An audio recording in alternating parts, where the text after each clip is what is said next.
Hey everybody, welcome back to Whitman's Custom Woodworking. In this video we're going to be finishing up the basic storage chest with wooden hinges. I'm going to be putting all the finishing touches on it and recovering from a huge snafu. You'll see. Let's get to it.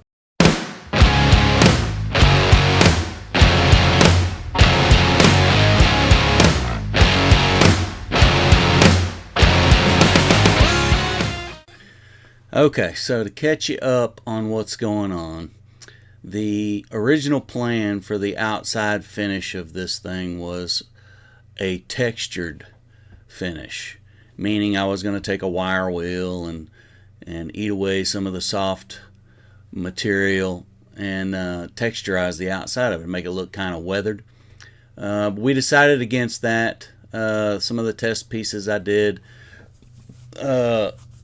weren't that great, and I was like, let's just do a regular finish on it. That being said, during the construction process, because I was thinking we were doing a textured surface, I wasn't super accurate on the finger joinery and all that kind of stuff, so there's gaps. And now that we're doing a nice smooth surface finish, I want to take care of those. See that big gap? I filled it full of putty, but that's not going to look good with stain. If anything, it's going to be highlighted. So my plan now to fix that is to do some miter splines right on the joints. And so since I can't fit this big old box on my miter spline jig for the table saw, I made one basically out of some scrap wood for my circular saw, and that way I can just put this right on the box, run my circular saw over it, and leave a blades width kerf in which later I will glue in another strip of wood. So how it works is you take the jig and rest it against the corner, and then you'll be able to slide it left and right to align it where you want to cut it. And you can get it accurate through the sight hole that I bore out and line that kerf up with where you want to cut. Now here it is actually in use, and I sped up through this, but you'll see the result here in a second. Here we go. It's just a clean cut, a single blades width kerf, and then you can cut your splines and get those fitted. I had to do a little sanding here and there, then I just added some Titebond 2 and glued them into place. Then you just got to flush trim them and sand them, and voila, gap problem fixed. That looks much better. Now I just got to do the other corners. So after I got all the miter splines done, I turned my attention to the surface finishing. I had to sand each side. There were some dents, so you can see me spraying water on the dents and ironing those. That actually does a pretty good job of bringing out dents in pine. Other woods as well. It just rehydrates the wood fibers, makes them plump up, and then the iron flattens everything back out. Works pretty good. And the last step here is just to wipe everything down with a damp rag to get rid of any dust particles that might still be on the surface. Now I'm ready to apply the first step in the finish that I chose, which was a water-based stain from Minwax. Just because it has no VOCs, I didn't want my mother breathing in VOCs while it was still curing, because most products will off-gas for weeks even after they're dry. So I went with a water-based product. This is the big snafu that I foreshadowed in the introduction to the video. So after the pre-stain, you just have to scuff the surface a little bit with a little 220 grit sandpaper and apply the water-based stain. In this case, I'm using the Minwax water-based stain. This is a red mahogany. Now, I don't know if they messed up mixing the color at Lowe's or if that's just what Minwax's water-based version of red mahogany looks like. But as you can see, it just looks like a big chocolate bar. I didn't like it. So right away I'm thinking, well, I'm gonna have to tint the top coat to fix this color. And then I started noticing the lap marks, and I don't know if it was the humidity in the room, the heat in the room, my application method, or what, but I could not blend in those lap marks worth a dang. So I was hoping this idea of tinting the top coat would kind of hide that. I was wrong. However, this is me mixing up some mix-all with the top coat. I had to go through several different tests to find a color that I want. I ended up having to add a whole lot of the red and then a little bit of black to darken it up. And there's the end color, which isn't too bad. So while I was waiting on the stain to dry good before top coating, I decided to go ahead and wax up the hinges. Now when I waxed up the hinges, I just waxed up until the last hinge because I'm going to be gluing that one on later. And then here comes snafu number 2. After the stain was dry, I was able to apply this one coat done top finish, supposedly, the polyacrylic max from Minwax, and it is water based as well. So I applied the one coat with the grain with a nice $15 natural bristle brush, and again, I don't know if it was the temperature in the shop, the humidity, my application method, or all the above. But wow, the lap lines were pretty bad. And so, needless to say, I didn't like it. So, I thought I'd just add another coat, thinking I could just sand it flat after this one dries and see what it looks like at that point. So that's what I did. And needless to say, it didn't really work that well. So what I ended up doing was I was like, hey, why don't I use something I'm familiar with? So I decided to sand that down as flat as I could get it without blowing through the color.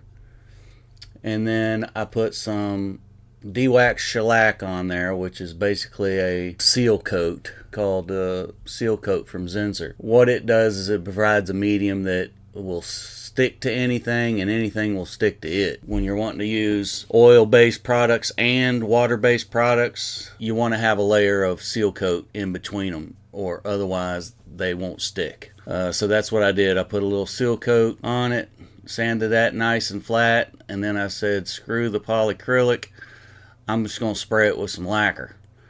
And so I had some pre-catalyzed lacquer from Mohawk. Love that stuff. Never had any issues using it. So I was like, let me just get it as flat as I can get it and spray some lacquer on it. And so that's what I tried next.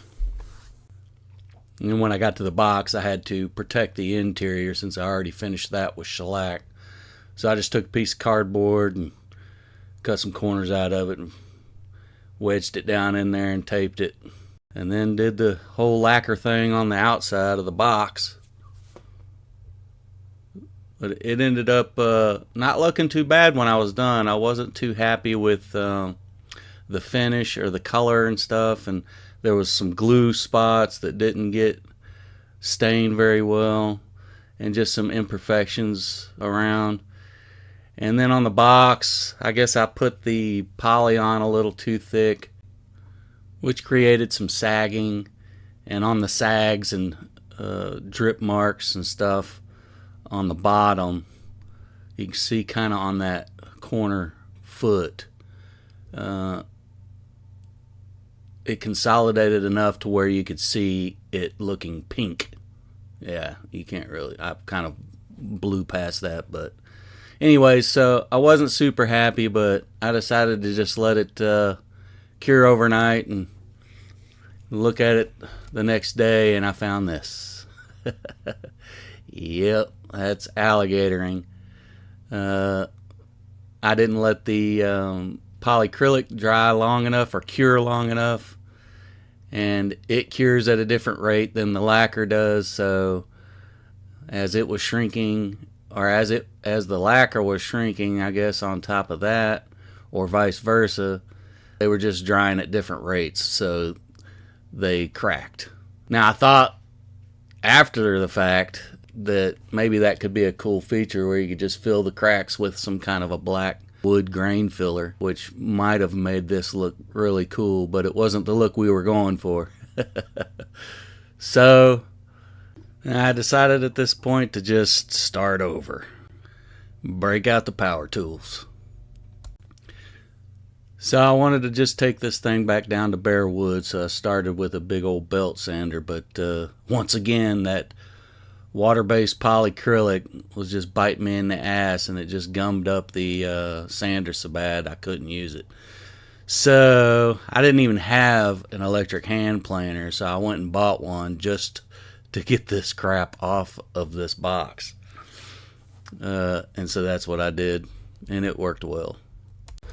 And then of course I went back over everything with the palm sander, going through the grits. I think I started with 80 grit to get rid of the planer marks, and then worked my way up to, I think, 220. I went to 220 on the box and the lid. And then once I got it all sanded nice, wiped off the dust, I gave it a coat of oil-based pre-stain from Minwax. Let that dry, and then wait for it. Oh, oil-based red mahogany. So awesome. That looks so much better. Should have done this from the get-go, but anyways, live and learn. I couldn't wait to do the top because I used the best wood for the top.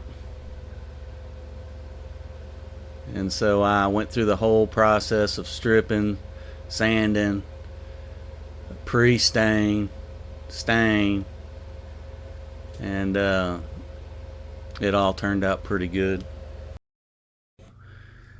And since I had sagging and stuff on the polyacrylic, I wasn't going to take the chance of this one sagging and pulling on me, so I decided to thin the polyurethane down with mineral spirits and make my own version of a wipe-on poly. Those you can put on super thin. You just have to put on quite a few coats, but because you're putting it on super thin, there's really no chance for it to number one, sag and drip on you because you're putting it on so thin. But also it dries a lot faster, which negates a lot of the airborne dust falling on it while it's wet, because it dries pretty much too fast for that to happen. So there's not a lot of having to sand in between coats. I basically just went over it with a 3M scratch pad just to knock off anything that might have fell, and then just kept reapplying the coats until I got a nice 4 or 5 coats on it. And then I turned my attention to the hinges, and I didn't have any black screws, so I just made my own. And at this point, the only knuckle glued to the hinge pin is the first one on the left here. So I'm screwing that one on, waxing the hinge pin, putting the other ones on, and gluing the last one on. And then while the glue was drying on that, I went ahead and added felt to the rim and took out the cardboard. Here I'm just adding my brand and finishing screwing the top knuckles into the lid, making sure it works well. And now I'm going back to flush trim the hinge pin, and that's pretty much it. Let's call this one done. Let's see the reveal.